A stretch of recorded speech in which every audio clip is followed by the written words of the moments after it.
아버지, 왜 하필 한국 아파트예요? 창피해요. 밴쿠버 최고 병원 심장외과 의사가 소리쳤습니다. 한국식 아파트라니요. 동료들이 비웃을까봐 2개월간 아버지와 연락을 끊었죠. 크리스마스에도 오지 말라고 했습니다. 그런데 사흘 후 세상이 무너졌습니다. 영하 43도 한파. 50층 고급 아파트 난방이 완전 고장났어요.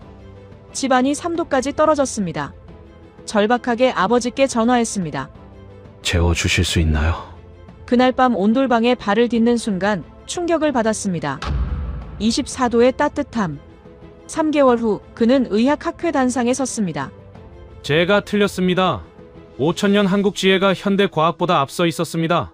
밴쿠버 학회가 발칵 뒤집어졌습니다. 온돌이 만든 기적, 지금 시작합니다.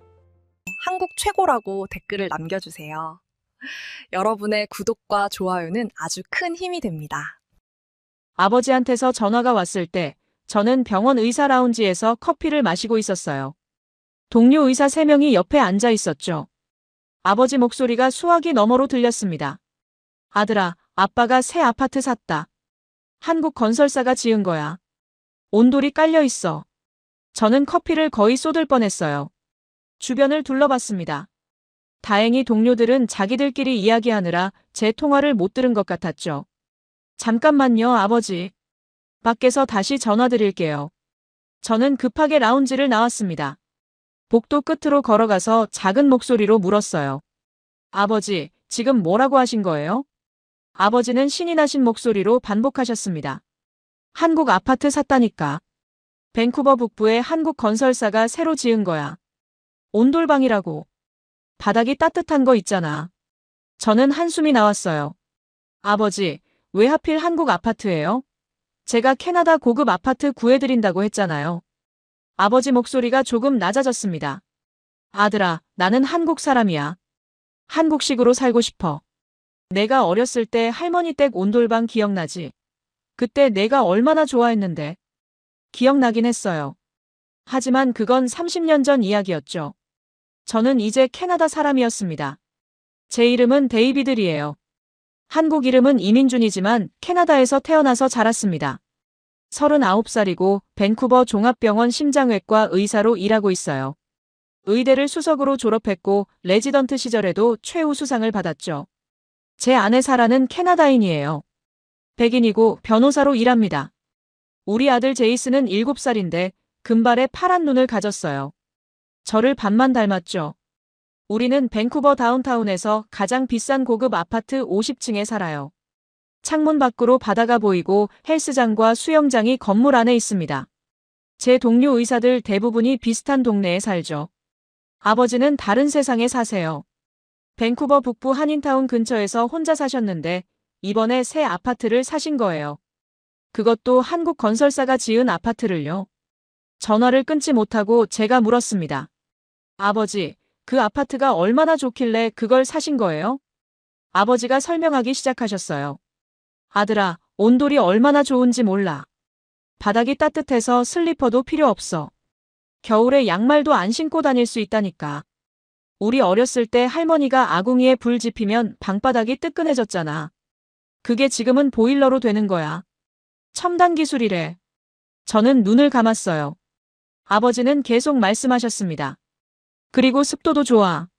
캐나다 겨울에는 히터 틀면 건조해서 코피가 나잖아. 근데 온돌은 바닥에서 열이 올라오니까 습도가 유지된대. 건강에 좋다고 하더라. 아버지, 그만하세요. 제 목소리가 나온 것보다 날카로웠던 것 같아요. 아버지가 멈추셨습니다. 저는 한 번 더 숨을 쉬고 말했어요. 아버지, 병원 동료들이 뭐라고 하겠어요? 제 아버지가 한국 아파트에 산다고요? 바닥 난방이요? 사람들이 웃을 거예요. 아버지는 한참 아무 말씀이 없으셨습니다. 그러더니 조용한 목소리로 말씀하셨어요. 아들아, 넌 의사가 됐고 좋은 집에 살고 예쁜 손자도 낳아줬어. 아빠는 내가 자랑스러워. 근데 아빠도 아빠 방식대로 살고 싶단다. 그 말이 가슴을 찔렀지만 저는 인정하고 싶지 않았어요. 아버지, 알겠어요. 아버지 마음대로 하세요. 근데 제 동료들한테는 말 안 하는 게 좋겠어요. 전화를 끊고 라운지로 돌아왔을 때 동료 의사 존슨이 물었습니다. 데이비드, 무슨 일이야? 얼굴이 안 좋은데. 아무것도 아니에요. 그냥 아버지가 이사 가신대요. 어디로? 그냥. 밴쿠버 북부요. 존슨은 더 이상 묻지 않았어요. 하지만 제 속은 불편했습니다. 그날 저녁 집에 돌아와서 아내 사라에게 말했어요. 사라, 아버지가 새 아파트를 사셨어. 사라는 저녁을 준비하면서 물었죠. 어디예요? 우리 근처예요? 아니, 밴쿠버 북부. 한국 건설사가 지은 아파트래. 사라의 손이 멈췄습니다. 한국 아파트요? 그게 괜찮은 곳이에요? 저는 대답하지 않았어요. 사라는 제 표정을 보고 더 이상 묻지 않았습니다. 그날 밤 잠자리에 들었을 때 제이슨이 물었어요. 아빠, 할아버지 새집 가면 우리 놀러 가요? 저는 아들 머리를 쓰다듬으며 말했습니다. 응, 나중에 가자. 할아버지 정리 다 하시면. 하지만 속으로는 생각했어요. 가능하면 안 가고 싶다고. 병원 사람들이 알면 어떡하지? 제가 30년 동안 쌓아온 이미지가 무너질 것 같았습니다. 저는 캐나다 사람이에요. 한국 사람이 아니라고요. 그렇게 믿고 싶었습니다. 아버지가 새 아파트로 이사하신 지 한 달이 지났습니다. 10월이었고 밴쿠버는 벌써 쌀쌀해지기 시작했어요. 병원 의사 라운지는 점심시간마다 붐볐습니다. 의사들이 커피를 마시며 잡담을 나누는 곳이죠. 저도 거기 자주 갔어요. 그날도 평범한 점심시간이었습니다. 저는 샌드위치를 먹으며 의학 논문을 읽고 있었어요. 옆 테이블에서 존슨 박사와 밀러 박사가 이야기하고 있었죠. 존슨이 말했습니다. 이번 주말에 밴쿠버 북부 쪽 지나가는데 이상한 아파트를 봤어. 한국 건설사 간판이 붙어 있더라고. 밀러가 웃으며 대답했어요. 아, 그 바닥 난방 아파트? 나도 들었어. 21세기에 바닥을 데운다는 게 말이 돼. 저는 논문에서 눈을 떼지 않으려고 애썼습니다. 하지만 귀는 그쪽으로 쏠려 있었어요. 존슨이 계속 말했습니다. 중세시대도 아니고 요즘 누가 바닥 난방을 써? 우리 중앙난방 시스템이 얼마나 과학적인데. 온도 조절도 자동이고 효율도 좋고. 밀러가 고개를 끄덕였어요. 맞아. 동양 사람들은 뭔가 전통에 집착하는 것 같아. 발전을 안 하려고 해. 저는 샌드위치를 삼키기가 힘들었습니다. 그때 존슨이 저를 봤어요. 데이비드, 너도 한국계잖아. 그 온돌이라는 거 알아? 제 심장이 빨리 뛰기 시작했습니다. 저는 최대한 무심한 표정을 지으며 대답했어요. 들어는 봤어요. 옛날 난방 방식이죠. 요즘은 한국에서도 잘 안 쓸 텐데요. 그건 거짓말이었습니다. 한국은 지금도 온도를 쓴다는 걸 알고 있었어요. 하지만 인정하고 싶지 않았죠. 존슨이 웃었습니다. 그치? 비효율적이잖아. 근데 여기 캐나다까지 와서 그걸 짓다니. 이해가 안 가. 저는 고개를 끄덕이고 다시 논문으로 시선을 돌렸습니다. 하지만 한 글자도 읽히지 않았어요. 존슨이 한마디 더 던졌습니다. 그 아파트에 누가 살려나? 아마 한국 교포들이 대부분이겠지. 캐나다 사람들은 안 살 거야. 밀러가 동의했어요. 당연하지. 우리가 왜 원시적인 난방을 쓰겠어? 저는 라운지를 나왔습니다. 수술 준비가 있다고 핑계를 댔어요. 하지만 사실은 더 이상 그 대화를 들을 수 없었던 겁니다. 복도를 걸으며 생각했어요. 아버지가 왜 하필 그 아파트를 사신 걸까? 왜 저를 이렇게 곤란하게 만드시는 걸까? 일주일 후, 더 심한 일이 벌어졌습니다.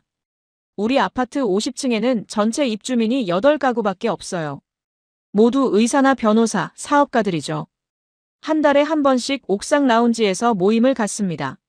10월 마지막 토요일이 그날이었어요. 사라와 저는 제이슨을 베이비시터에게 맡기고 모임에 참석했습니다. 옥상에는 6커플이 모여 있었어요. 샴페인을 마시고 밴쿠버 야경을 보며 이야기를 나눴죠. 옆집에 사는 부동산 개발업자 마크가 다가왔습니다.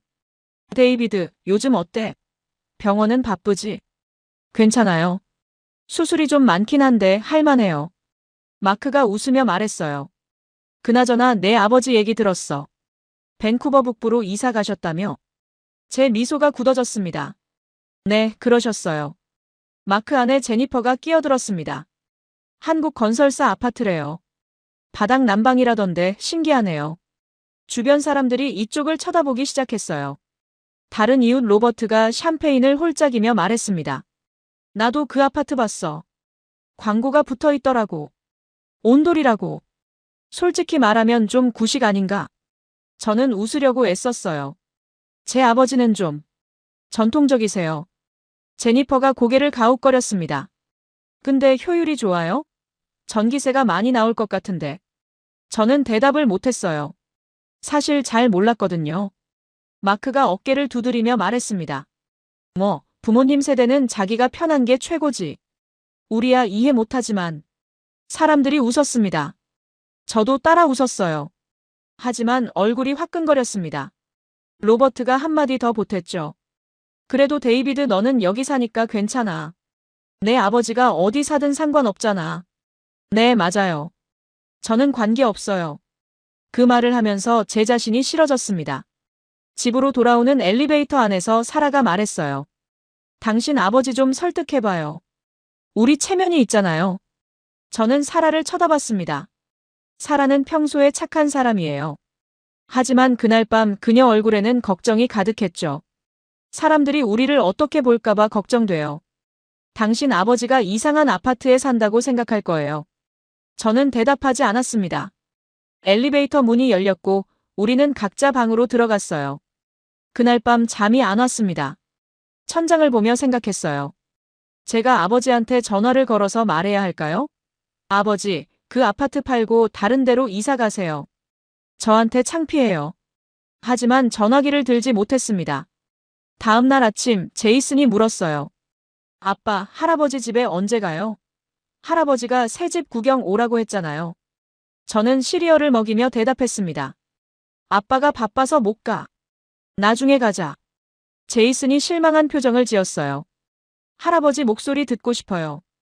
그럼 나중에 할아버지한테 전화해. 하지만 저는 아버지한테 전화하지 않았습니다. 아버지도 제게 전화하지 않으셨어요. 한 달이 그렇게 지나갔습니다. 병원에서, 아파트에서 저는 계속 아버지 얘기를 들었어요. 사람들은 호기심 반, 조롱 반으로 물었죠. 내 아버지 한국 아파트에 산다며? 어때? 좋아? 저는 매번 똑같이 대답했습니다. 잘 모르겠어요. 제 아버지는 좀 전통적이세요. 그리고 화제를 다른 쪽으로 돌렸어요. 밤마다 거울을 보며 생각했습니다. 저는 나쁜 아들인가? 아버지를 창피해야 하는 제가 잘못된 건가? 하지만 인정하고 싶지 않았어요. 저는 캐나다 사람이니까요. 한국 사람이 아니라고요. 크리스마스가 다가왔습니다. 12월 중순부터 밴쿠버 거리는 반짝이는 장식으로 가득했어요. 병원 로비에도 거대한 트리가 세워졌죠. 12월 20일 저녁 아버지한테서 전화가 왔습니다. 한 달 만이었어요. 아들아, 잘 지내니? 아버지 목소리는 조심스러웠습니다. 저는 소파에 앉아서 대답했어요. 네, 아버지. 바쁘게 지내고 있어요. 제이슨은 잘 크고 있고. 네, 잘 크고 있어요. 다음 주에 학교 크리스마스 공연도 있어요. 그렇구나. 아버지는 잠시 말을 멈추셨습니다. 그러더니 조심스럽게 물으셨어요. 아들아, 크리스마스에 아빠가 너희 집에 가도 되겠니? 손자 얼굴도 보고 싶고 사라도 보고 싶고. 음식은 아빠가 만들어 갈게. 갈비찜이랑 잡채. 제 손이 멈췄습니다. 사라는 옆방에서 전화통화를 하고 있었어요. 사라 부모님과 크리스마스 계획을 짜는 중이었죠. 저는 천천히 말했습니다. 아버지, 죄송한데요. 올해는 사라 부모님이 오세요. 집이 좀 복잡할 것 같아요. 아버지는 한참 아무 말씀이 없으셨습니다. 아, 그렇구나. 괜찮아. 아빠가 갑자기 말해서 그렇지. 아버지 목소리에 실망이 묻어났습니다. 저는 얼른 덧붙였어요. 다음에 뵐게요. 새해에는 시간 내서 갈게요. 그래, 그래. 넌 바쁘니까. 아빠가 이해한다. 전화를 끊고 나서 저는 한참을 소파에 앉아 있었습니다. 가슴 한쪽이 무거웠어요. 사라가 통화를 끝내고 나왔습니다. 누구랑 통화했어요? 아버지요. 크리스마스에 오고 싶다고 하셨는데 제가 안 된다고 했어요. 사라가 고개를 끄덕였어요. 잘했어요.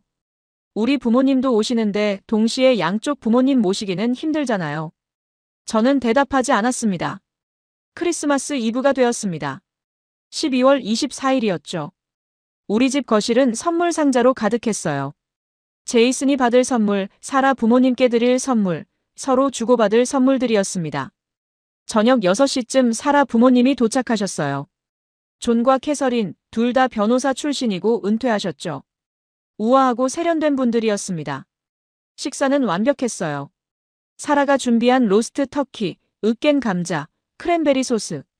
캐서린이 칭찬했죠. 사라, 너는 요리 솜씨가 정말 좋구나. 제이슨은 할아버지 할머니 무릎에 앉아 선물을 받았습니다. 새 자전거 레고 세트, 책들. 아이는 신이 나서 소리쳤어요. 식사 중에 존이 물었습니다. 데이비드, 자네 아버지는 어떻게 지내시나? 작년 크리스마스 때 뵙고 못 뵌 것 같은데. 저는 와인을 한 모금 마셨어요. 잘 지내세요. 최근에 새 아파트로 이사 가셨어요. 그래? 어디로? 밴쿠버 북부요. 존은 더 이상 묻지 않았습니다. 하지만 제이슨이 갑자기 물었어요. 아빠, 할아버지는 왜 안 와요?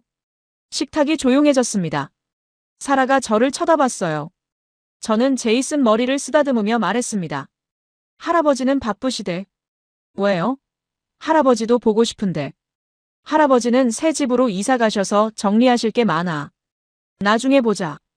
제이슨은 입을 삐죽거렸습니다. 저는 아이의 접시에 음식을 더 담아주며 화제를 돌렸어요.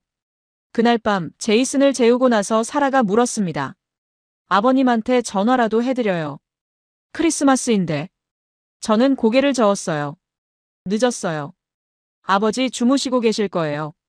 사라는 더 이상 말하지 않았습니다. 저는 침대에 누워 천장을 봤어요. 아버지는 지금 뭐 하고 계실까? 혼자 계실까? 외롭지는 않으실까? 하지만 전화기를 들지 않았습니다. 그때 아버지는 온돌방에 혼자 앉아 계셨을 거예요. 나중에 안 일이지만요. 아버지는 작은 테이블에 혼자 저녁을 차려 드셨답니다. 김치찌개 하나, 밥 한 공기. 만들어 놓은 갈비찜은 냉장고에 그대로 있었죠. 제게 해주려고 만드신 거였어요.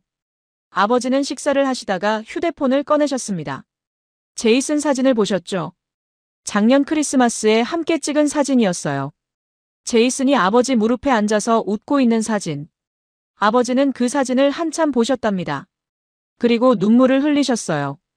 72세 노인이 혼자 온돌방에 앉아서 손자 사진을 보며 우셨던 겁니다. 아버지는 휴대폰을 내려놓고 창밖을 보셨어요. 밴쿠버 북부는 조용했습니다. 옆집 캐나다인 가족들은 다들 모여서 크리스마스를 보내고 있었죠.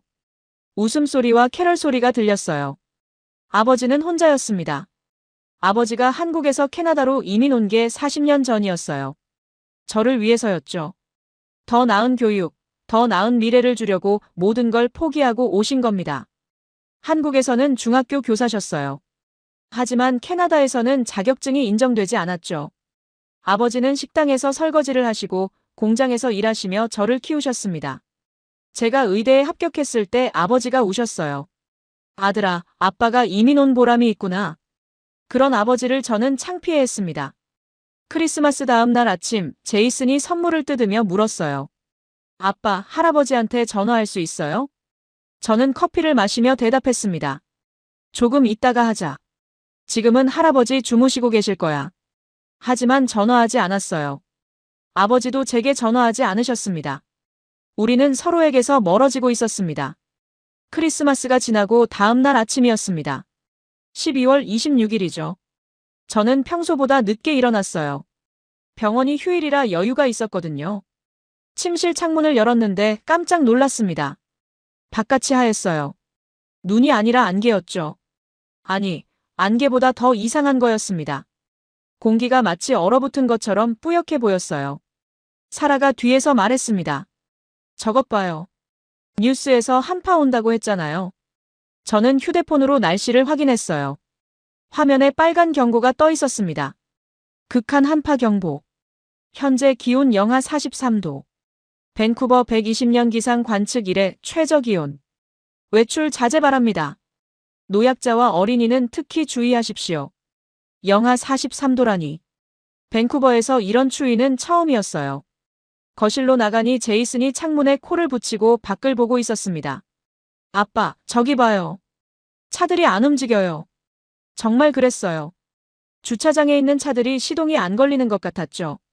한 남자가 차 앞에서 뭔가 하고 있었지만 소용없어 보였습니다.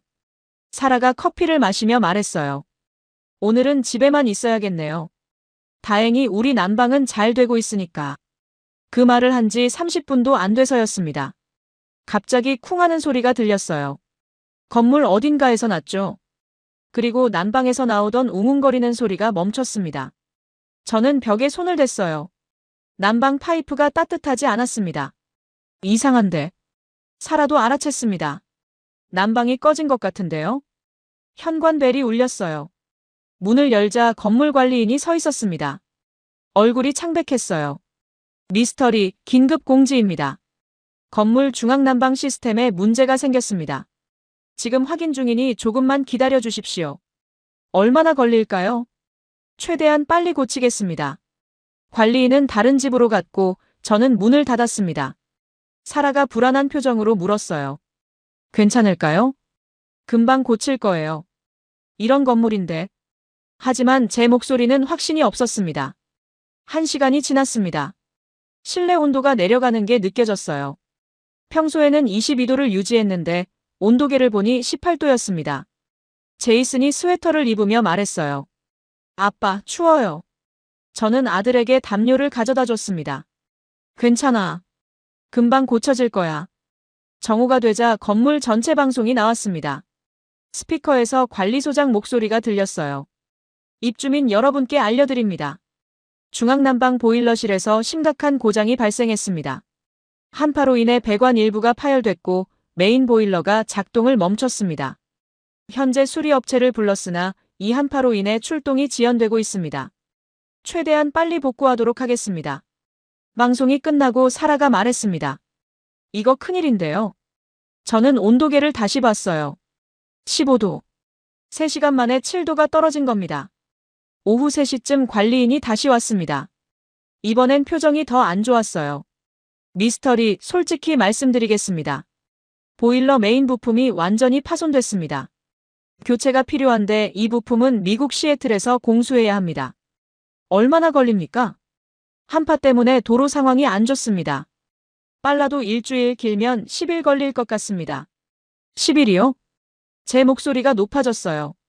관리인이 손을 들어 올렸습니다. 저희도 최선을 다하고 있습니다. 임시 전기 히터를 나눠드리겠습니다. 하지만 이 건물은 50층이고 600세대라 히터만으로는 역부족입니다. 그럼 우리 보고 어떡하라는 겁니까? 친척이나 친구 집으로 피난 가시는 걸 권해드립니다. 아니면 호텔이라도요.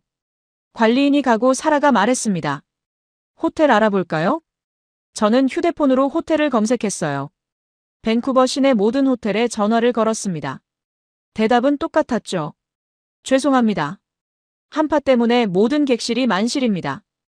5군데, 10군데, 20군데. 모두 만실이었어요. 그날 저녁이 되자 실내 온도는 10도까지 떨어졌습니다. 우리는 두꺼운 옷을 입고 거실에 모여 앉았어요.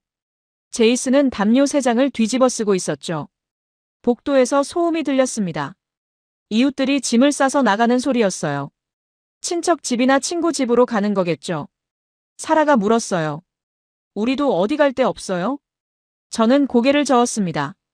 사라 부모님은 지금 플로리다에 가셨어요. 겨울 휴가로요. 제 친구들도 대부분 가족이 있어서 우리까지 받기 어려울 겁니다. 다음 날 아침 12월 27일이었어요. 일어나니 입에서 입김이 나왔습니다. 온도계를 봤어요. 5도. 제이슨이 기침을 시작했습니다. 캑캑거리는 소리가 작은 방에 울렸어요. 제이슨아, 괜찮아? 아이가 고개를 끄덕였지만 얼굴이 빨갛게 상기돼 있었습니다. 저는 의사라서 알았어요. 이건 감기 초기 증상이었죠. 사라가 걱정스럽게 물었습니다. 어떡해요? 이대로는 못 버텨요.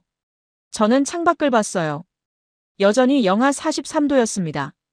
거리는 텅 비어 있었고 차들은 얼어붙어 있었죠. 그때 갑자기 아버지가 떠올랐습니다. 아버지 아파트. 온돌이 깔린 그곳. 하지만 저는 입 밖으로 꺼내지 못했어요. 2달 동안 무시하고 창피해했던 그 아파트에 지금 가서 도와달라고 할 수는 없었습니다. 자존심이 허락하지 않았어요. 제이슨이 다시 기침을 했습니다. 이번엔 더 심하게요. 사라가 제 팔을 잡았습니다. 당신, 제이슨 상태가 안 좋아 보여요. 저는 아들을 안았습니다.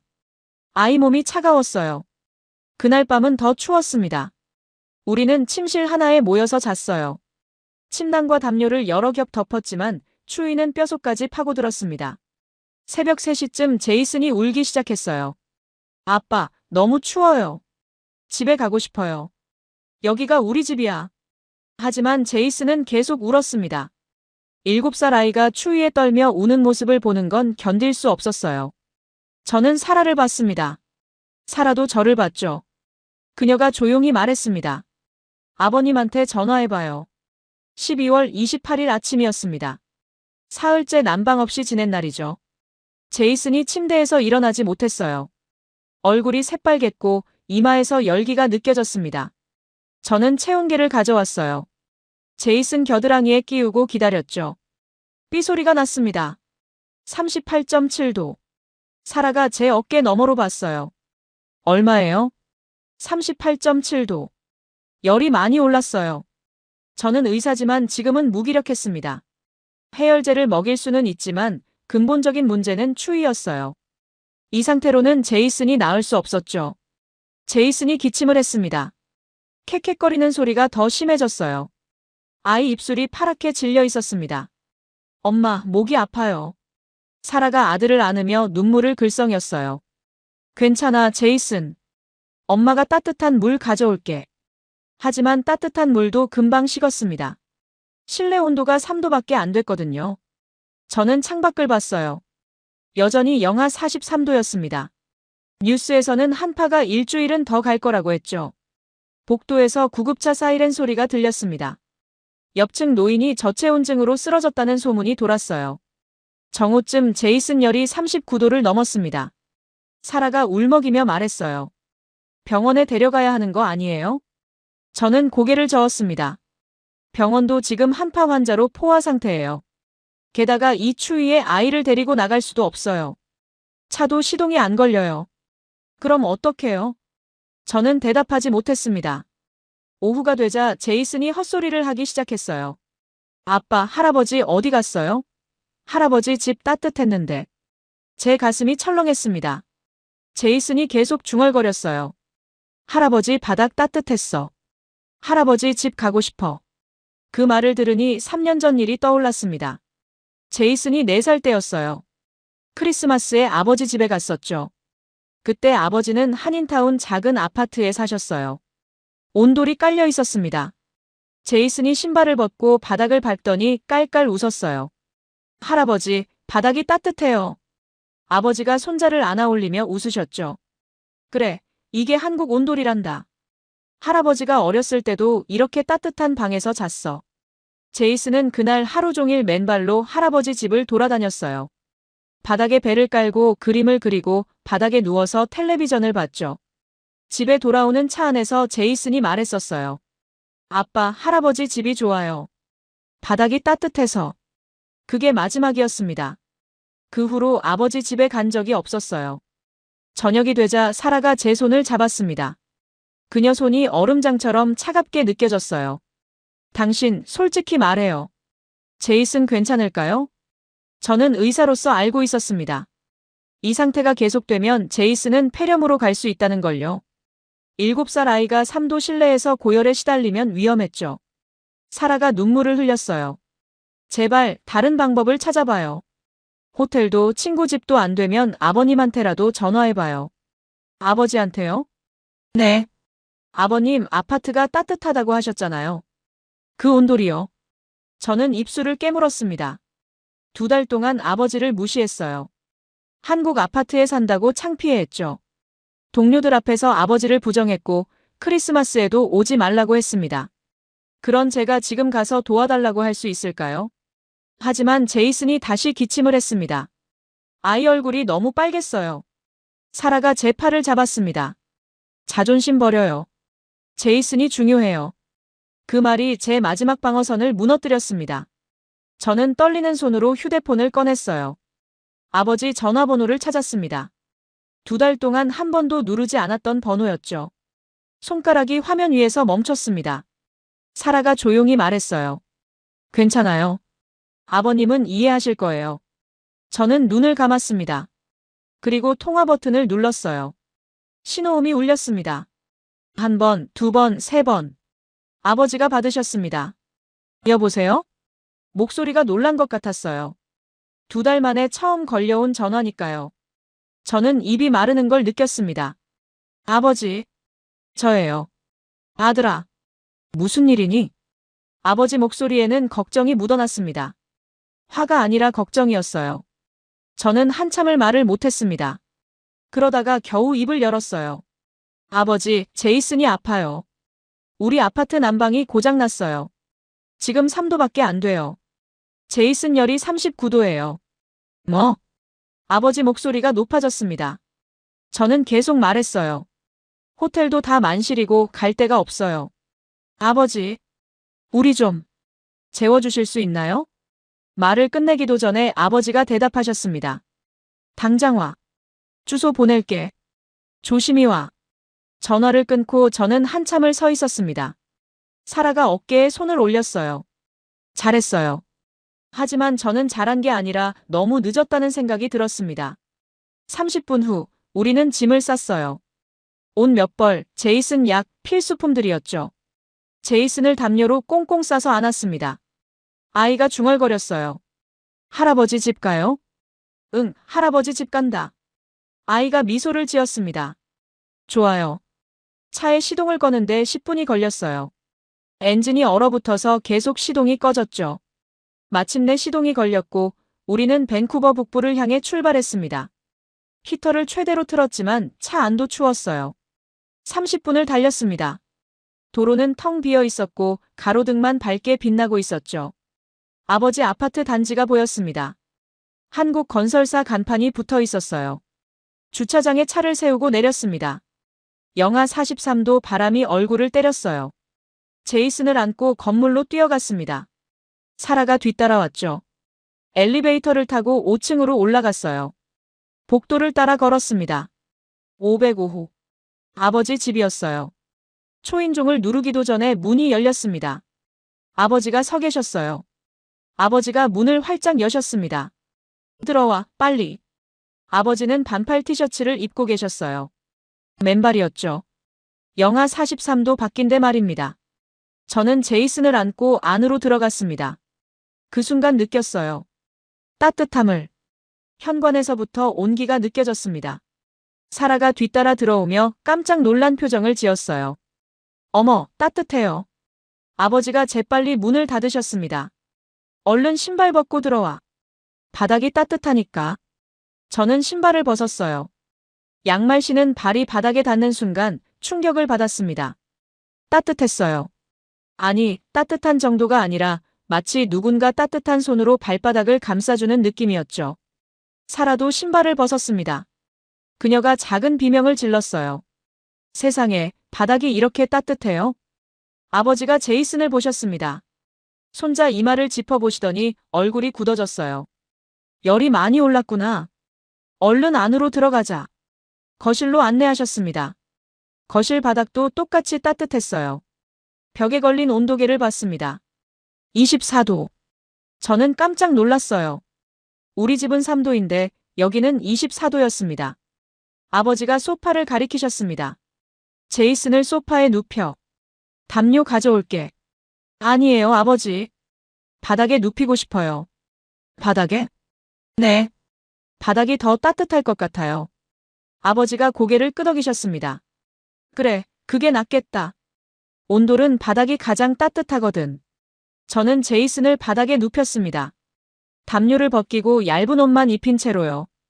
따뜻한 바닥이 아이 몸을 감싸기 시작했어요. 제이슨이 눈을 떴습니다. 할아버지. 그래, 제이슨. 할아버지 집이야. 바닥 따뜻해요. 아이가 미소를 지었습니다. 그리고 다시 눈을 감았어요. 하지만 이번엔 편안한 얼굴이었습니다. 아버지가 부엌으로 가셨어요. 금방 따뜻한 물과 수건을 가져오셨죠. 이마 닦아줘. 그리고 이거 먹여. 해열제였습니다. 아버지가 준비해 두신 거였어요. 사라가 거실을 둘러봤습니다. 그녀는 여전히 놀란 표정이었어요. 아버님, 여기 정말 따뜻하네요. 난방을 얼마나 높이신 거예요? 아버지가 웃으셨습니다. 온도는 24도야. 온돌이라서 그래. 바닥에서 열이 올라오니까 몸 전체가 따뜻해지거든. 저는 바닥에 손을 댔습니다. 정말 신기했어요. 뜨겁지 않은데 계속 따뜻함이 느껴졌죠. 아버지가 설명하기 시작하셨어요. 바닥 아래에 파이프가 깔려 있어. 그 파이프로 따뜻한 물이 흐르는 거야. 물이 바닥 전체를 데우는 거지. 불을 안 쓰니까 안전하고 물로 데우니까 습도도 유지돼. 저는 벽에 걸린 습도계를 봤습니다. 45%. 우리 집은 난방이 고장나기 전에도 20%였어요. 사라가 바닥에 앉았습니다. 그녀가 감탄하며 말했어요. 이게 한국 난방이에요? 너무 편해요. 왜 진작 몰랐을까요? 아버지가 저를 보셨습니다. 아무 말씀도 하지 않으셨지만 저는 그 눈빛이 무슨 뜻인지 알았어요. 아버지는 부엌으로 가셨어요. 금방 따뜻한 죽을 가져오셨습니다. 제이슨 깨워서 이거 먹여. 몸이 따뜻해야 열도 떨어진다. 저는 제이슨을 깨웠어요. 아이가 죽을 한 숟갈 먹고 다시 바닥에 누웠습니다. 그날 밤 우리는 아버지 집 거실에서 잤어요. 침대가 아니라 바닥에서요. 처음에는 이상했습니다. 하지만 누우니까 알겠더라고요. 따뜻한 바닥이 등을 감싸주는 느낌이었어요. 제이슨은 제 옆에 누워서 평화롭게 잠들었습니다. 사라는 반대편에서 담요 하나만 덮고 잤죠. 저는 잠이 안 왔습니다. 천장을 보며 생각했어요. 어린 시절이 떠올랐습니다. 30년 전 저는 6살이었어요. 아버지와 단둘이 캐나다에 막 왔을 때였죠. 그때 우리는 한인타운 지하 3방에서 살았습니다. 방 하나, 화장실 하나. 창문도 제대로 없었어요. 겨울이 되면 너무 추웠죠. 아버지는 전기장판을 사오셨습니다. 하나밖에 없어서 아버지는 저한테 주시고 본인은 담요만 덮고 주무셨어요. 어느 날 밤 제가 잠에서 깼습니다. 아버지가 추워서 떨고 계셨어요. 저는 전기장판을 아버지 쪽으로 밀었죠. 아버지가 눈을 뜨셨습니다. 아들아, 넌 왜 안 자? 아빠 추워요. 같이 자요. 아버지가 저를 안아주셨어요. 그날 밤 우리는 하나뿐인 전기장판에서 함께 잤습니다. 다음 날 아버지가 공장 야근을 더 하셨어요. 한 달 후 전기장판을 하나 더 사오셨죠. 이제 민준이도 따뜻하게 잘 수 있겠다. 아버지가 웃으셨지만 눈가에 다크서클이 짙었습니다. 저는 그 기억을 잊고 살았어요. 아니, 잊으려고 했던 거죠. 새벽 6시쯤 제이슨이 깼습니다. 저도 눈을 떴어요. 제이슨이 제 얼굴을 만지며 말했습니다. 아빠, 나 안 아파요. 저는 아들 이마를 짚어봤어요. 열이 내렸습니다. 체온계로 재보니 37.2도. 정상이었어요. 하룻밤 만에 열이 떨어진 겁니다. 저는 의사였지만 믿기지 않았어요. 약도 약이지만 온도와 습도가 이렇게 중요한 거였습니다. 아버지가 부엌에서 나오셨어요. 일찍 일어나셨나 봐요. 제이슨 열 떨어졌니? 네, 아버지. 정상이에요. 아버지가 손자를 안아 올리셨습니다. 다행이다. 할아버지 집에서 푹 쉬렴. 제이슨이 웃으며 말했어요. 할아버지, 바닥 너무 좋아요. 우리 집도 이렇게 해주면 안 돼요? 아버지가 저를 보셨습니다. 저는 고개를 돌렸어요. 그날 하루, 우리는 아버지 집에서 보냈습니다. 제이슨은 바닥에서 그림을 그리고 장난감을 가지고 놀았어요. 맨발로 온 집을 돌아다녔죠. 사라는 아버지와 부엌에서 요리를 했습니다. 그녀가 말했어요. 아버님, 여기 정말 쾌적해요. 습도도 딱 좋고 공기도 안 건조해요. 그럼. 온돌의 장점이지. 관절에도 좋아. 허리 아픈 사람들이 온돌방에서 자면 좋아진대. 저는 거실에 앉아서 의학 논문을 검색했습니다. 온돌에 대한 연구 논문들이 나왔어요. 캐나다 토론토 대학 연구. 바닥 난방은 관절염 환자의 통증을 40% 감소시킨다. 미국 하버드 의대 연구. 적정 습도 유지는 호흡기 질환을 30% 예방한다. 한국 서울대 연구. 온돌 난방은 에너지 효율이 중앙난방보다 35% 높다. 저는 화면을 멍하니 바라봤습니다. 과학적으로 증명이 됐어요. 온돌이 더 효율적이고 더 건강에 좋다는 게요. 제가 2달 동안 조롱하고 무시했던 그 난방이요. 저녁이 되었습니다. 아버지가 저녁을 차려주셨어요. 김치찌개, 잡채, 불고기. 크리스마스에 우리한테 해주려던 음식들이었습니다. 식탁에 앉아서 밥을 먹었어요. 제이슨이 할아버지 옆에 딱 붙어 앉았죠. 할아버지, 나 여기서 계속 살면 안 돼요? 아버지가 웃으셨습니다. 그럼 할아버지 혼자 어떻게? 같이 살아요. 아버지가 제이슨 머리를 쓰다듬으셨어요. 하지만 아무 말씀 안 하셨습니다.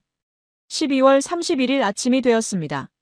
3일을 아버지 집에서 보낸 거예요. 뉴스에서 우리 아파트 난방이 복구됐다고 연락이 왔습니다. 집으로 돌아가야 했어요. 짐을 싸면서 사라가 말했습니다. 여기 정말 좋았어요. 집으로 돌아가기 싫네요. 저도 그랬습니다. 1월 1일 새벽이었습니다. 새해 첫날이죠. 저는 잠에서 깼어요. 습관적으로 일찍 일어나는 편이거든요. 제이슨과 사라는 여전히 자고 있었습니다. 거실은 조용했어요. 바닥의 온기가 발바닥에 느껴졌습니다. 익숙해진 느낌이었죠. 부엌에서 소리가 들렸습니다.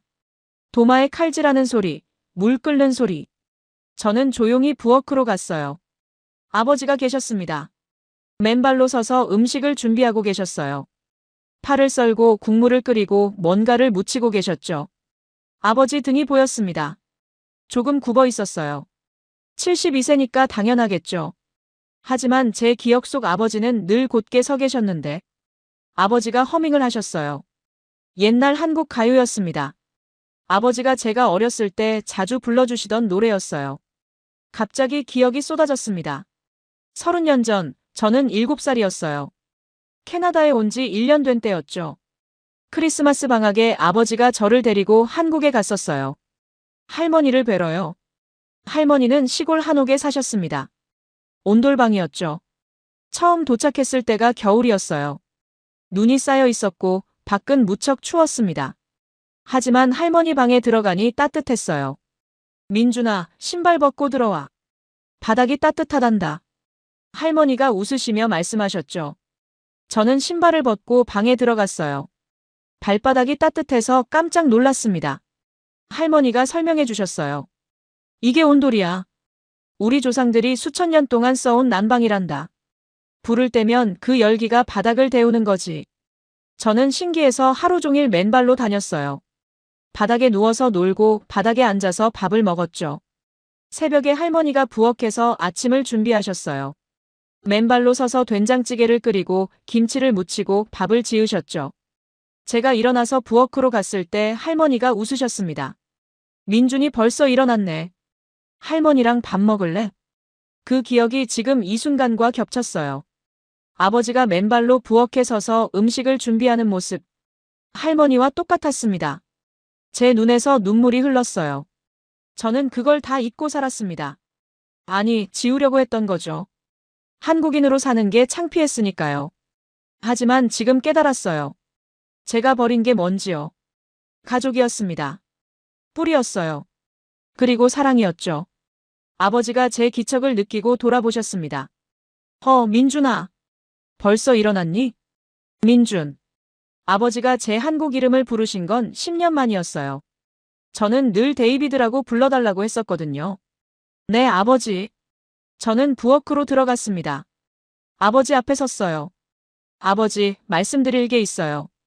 그래, 뭔데? 저는 한참을 말을 못했습니다.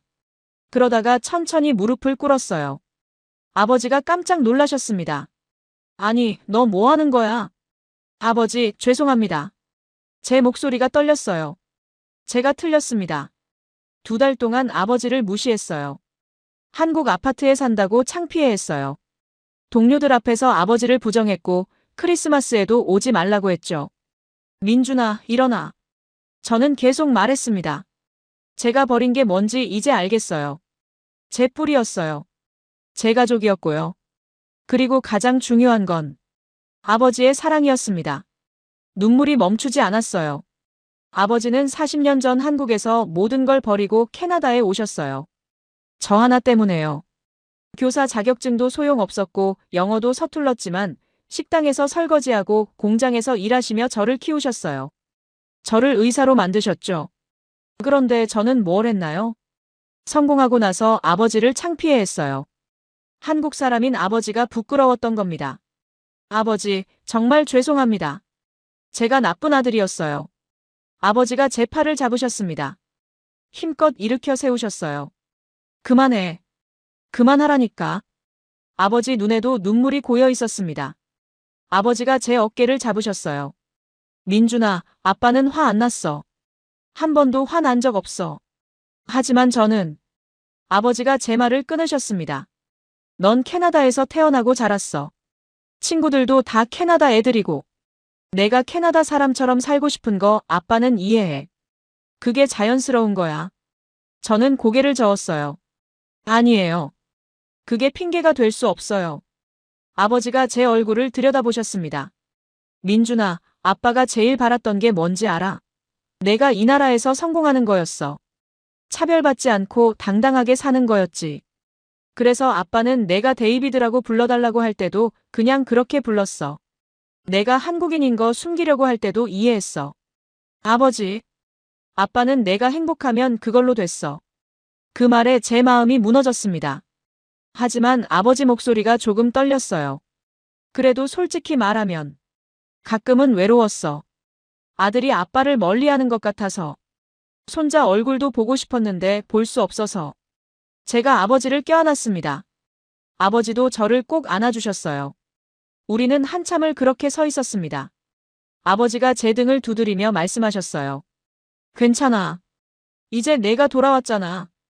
그게 아빠한테는 제일 큰 선물이야. 저는 아버지 어깨에 얼굴을 묻었습니다. 30년 만에 처음으로 아버지 품에서 울었어요. 그때 작은 목소리가 들렸습니다. 할아버지, 아빠 뭐해요? 제이슨이었어요. 아이가 잠에서 깨서 우리를 보고 있었죠. 아버지가 손자를 보고 웃으셨습니다. 제이슨아, 일어났구나. 제이슨이 우리에게 달려왔어요. 할아버지 다리를 꼭 껴안았죠. 할아버지, 나 할아버지 집 너무 좋아요. 매일 올래요. 아버지가 손자를 안아 올리셨습니다. 그럼 자주 오렴. 할아버지 집은 제이슨 집이기도 하니까. 제이슨이 저를 봤어요. 아빠, 우리 할아버지 집 자주 와도 돼요? 저는 눈물을 닦으며 대답했습니다. 응. 매주 올 거야. 진짜요? 진짜야. 약속해. 사라도 일어나서 부엌으로 왔어요. 우리 셋을 보더니 미소를 지었습니다. 아버지가 말씀하셨어요. 자, 이제 아침 먹자. 오늘은 새해 첫날이니까 떡국을 끓였어. 우리는 식탁에 둘러앉았습니다. 아버지가 따뜻한 떡국을 떠서 우리 그릇에 담아주셨어요. 제이슨이 떡국을 한 입 먹고 말했어요. 할아버지, 이거 맛있어요. 그래. 할아버지가 새해마다 만드는 거란다. 사라가 물었습니다. 아버님, 떡국 먹으면 뭐가 좋아요? 아버지가 웃으셨어요. 떡국 먹으면 한 살 더 먹는 거야. 그리고 가족이 함께 건강하게 살라는 의미도 있지. 저는 떡국을 먹으며 생각했습니다. 이제 알겠어요. 제가 캐나다 사람인 건 맞아요. 하지만 저는 한국 사람이기도 하다는 걸요. 그 둘이 서로 모순되지 않는다는 걸요. 아버지가 저를 보고 미소를 지으셨습니다. 저도 미소로 답했어요. 창밖으로 햇살이 들어왔습니다. 새해 첫날 아침이었어요. 우리 가족은 온돌방에서 함께 떡국을 먹었습니다. 챕터 8 온돌이 캐나다를 바꾸다 수정본. 1월 2일, 저는 병원으로 복귀했습니다. 의사 라운지에 들어갔을 때 존슨 박사가 다가왔어요. 데이비드, 한파 어떻게 넘겼어? 저는 대답했습니다. 아버지 집에 갔었어요. 그 한국 아파트요. 존슨이 눈을 크게 떴어요. 어땠어? 완벽했어요. 24도로 계속 유지됐고 제이슨 고열이 하룻밤 만에 나았어요. 정말? 바닥 난방으로? 네. 저도 놀랐어요. 그래서 연구 논문들을 찾아봤는데 과학적으로 다 증명된 내용이더라고요. 저는 그날부터 연구를 시작했어요. 온돌의 의학적 효과에 대한 논문이었죠. 밴쿠버 종합병원 관절염 환자 20명에게 제안했습니다. 한국식 바닥 난방을 체험해 보시겠어요? 환자들이 동의했고 한국건설사는 빈집을 무료로 제공했어요. 2주 후 결과가 나왔습니다. 20명 중 17명이 통증 감소를 경험했어요. 평균 40% 감소였죠. 호흡기 질환도 30% 개선됐고요. 2월 중순, 저는 병원 의학학회에서 발표했습니다. 강당에는 50명의 의사들이 모여 있었어요. 저는 스크린에 데이터를 띄웠습니다.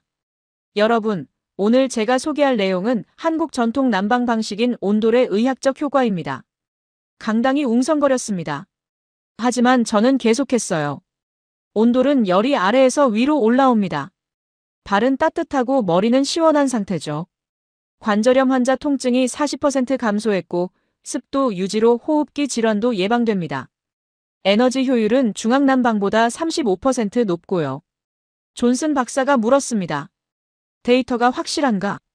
토론토 대학 하버드 의대 연구와도 일치합니다. 한국은 5천만 명이 사용하고 있고요. 발표가 끝났습니다. 병원장이 먼저 박수를 쳤고 다른 의사들도 따라 박수를 쳤어요. 존슨 박사가 다가왔습니다. 데이비드, 인상적이었어. 데이터를 보니 확실하네. 3월에 제 논문이 캐나다 의학저널에 실렸어요. 밴쿠버 지역 신문에서 인터뷰 요청이 왔죠. 기자가 물었습니다. 박사님, 왜 온도를 연구하셨나요? 제 아버지 덕분입니다. 아버지가 이번 한파 때 제 가족을 구해주셨어요.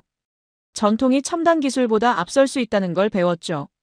한 달 후, 밴쿠버시는 신축 건물 온돌 권장 조례를 통과시켰습니다. 한국 건설사는 5개 아파트 단지를 추가 계약했고 2차 분양은 하루 만에 완판됐어요. 3월 마지막 주 병원 파티에 아버지를 초대했습니다. 아버지, 저랑 같이 가실래요? 아버지가 놀라셨어요. 아빠를? 괜찮겠니? 네. 제가 아버지를 소개하고 싶어요. 파티장에서 동료들이 아버지께 인사했습니다. 존슨 박사가 악수를 청했어요. 안녕하세요, 미스터 리. 덕분에 저희 어머니도 온돌 아파트로 이사 가셨습니다. 저는 마이크를 잡았어요. 여러분, 제 아버지를 소개합니다. 이철수입니다. 40년 전 한국에서 이민 오셔서 저를 키워주셨고 5천년 한국 전통의 가치를 지켜오신 분이죠. 사람들이 박수를 쳤습니다. 저는 계속 말했어요. 저는 오랫동안 한국인인 걸 숨기려고 했어요. 하지만 이제 알겠습니다. 저는 한국계 캐나다인이고 그 둘 다 자랑스럽게 여길 수 있다는 걸요. 아버지가 눈물을 글썽이셨습니다. 매주 토요일, 우리는 아버지 집을 방문했습니다. 제이슨은 맨발로 온돌방을 뛰어다녔고 사라는 아버지와 함께 한국 음식을 배웠어요. 어느 토요일 아버지가 말씀하셨어요. 민준아, 아빠는 내가 자랑스럽다. 저도요, 아버지. 내가 한국 사람인 걸 자랑스러워하는 것 같아서 더 기쁘구나. 저는 아버지 손을 잡았습니다. 이제 밴쿠버 거리를 걸으면 한국 건설사 간판이 곳곳에 보여요. 온돌 아파트가 계속 지어지고 있죠. 병원 환자들이 물어봅니다. 선생님, 저도 온돌 아파트로 이사 가려는데 어떤가요? 저는 자신 있게 대답해요. 훌륭한 선택입니다. 관절에도 좋고 호흡기에도 좋고 무엇보다 따뜻합니다. 제 휴대폰 배경화면은 이제 바뀌었어요. 아버지와 제이슨이 온돌방에서 함께 웃고 있는 사진이죠. 저는 이제 압니다. 제가 누구인지요. 저는 이민준이자 데이비드리예요. 한국계 캐나다인이고 그 둘 다 자랑스럽습니다. 그리고 무엇보다 저는 이철수의 아들입니다.